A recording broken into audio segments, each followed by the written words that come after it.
নমস্কাৰ সকলোকে। কি খবৰ ক'লে নিশ্চয় ভাল, মোৰো ভাল বেয়া মাজতে।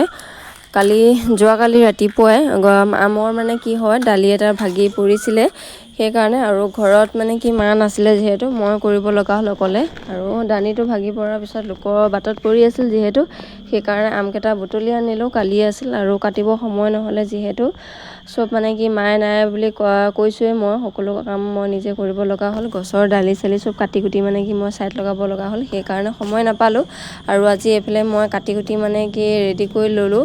আৰু কাটি থাকোঁতে মোৰ আঙুলিটো মানে কি কাটা গ'ল মাজতে, দেখিছে চাগে আপোনালোকে। আৰু মানে কি মায়ে আজি দুপৰীয়া সময়ত আহি পালেহি যিহেতু, সেইটো কাৰণে। আৰু এই মানে কি আমখিনি কাটি কুটি হোৱাৰ পিছত আৰু মায়ে ধুনীয়াকৈ নিমখ চিমখ সানি পেলাই ধুনীয়াকৈ থৈ দিয়া গৈছিল। মানে কি দুদিন তেনেকৈ থ'বই লাগে নিমখ, তেতিয়া নিসিজালেও হৈ যায়।